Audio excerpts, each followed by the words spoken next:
Il était une fois, dans un royaume lointain, une jeune princesse appelée Blanche-Neige. Cette histoire, cependant, ne suit pas le chemin que l'on pourrait attendre. Au cœur d'une vaste forêt enchantée, à l'aube d'un nouveau jour, Blanche-Neige se tenait près d'un ruisseau, contemplant son reflet. Elle portait une robe simple, et ses yeux brillaient d'une curiosité innocente. La beauté du monde qui l'entourait semblait l'encourager à explorer son propre cœur. « Il est temps d'apprendre qui je suis réellement », murmura-t-elle, sans savoir que le chemin vers cette découverte serait semé d'embûches. La pression de la perfection pesait lourd sur ses épaules, imposée par sa belle-mère, la reine. Dans le grand hall du palais, la reine, majestueuse et froide, lui avait dit un jour « Blanche-Neige, tu es jolie, mais ce n'est pas suffisant. Tu dois être parfaite pour que le peuple t'admire. »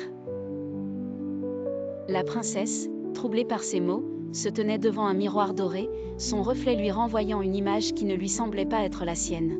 « Mère, pourquoi dois-je toujours plaire aux autres? Ne puis-je pas simplement être moi-même » avait-elle demandé, mais sa voix semblait se perdre. Lorsque la jalousie de la reine atteignit son paroxysme, elle bannit Blanche-Neige, la condamnant à errer dans la forêt. « Si tu refuses d'être parfaite, tu n'as pas ta place ici. Pars et ne reviens jamais » avait crié la reine. Blanche-Neige, le cœur lourd, s'enfonça dans la forêt sombre. En courant, elle se mit à murmurer « Je ne comprends pas. Pourquoi être moi-même est-il une faute? Peut-être qu'ici, dans cette forêt, je pourrai enfin trouver qui je suis vraiment. » C'est dans cette quête de soi qu'elle rencontra les 7 nains. La petite maison qu'il habitait était un refuge inattendu.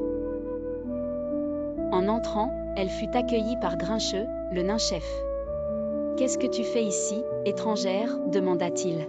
« Je cherche un refuge, et peut-être des réponses à mes questions » répondit Blanche-Neige, sa voix remplie d'espoir.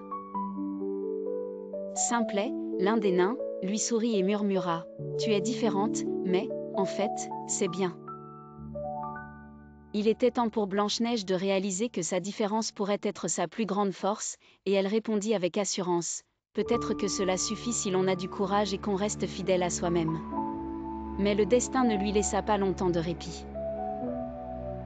La reine, ne pouvant supporter la lumière intérieure de Blanche-Neige, se déguisa en vieille femme pour lui tendre une pomme empoisonnée.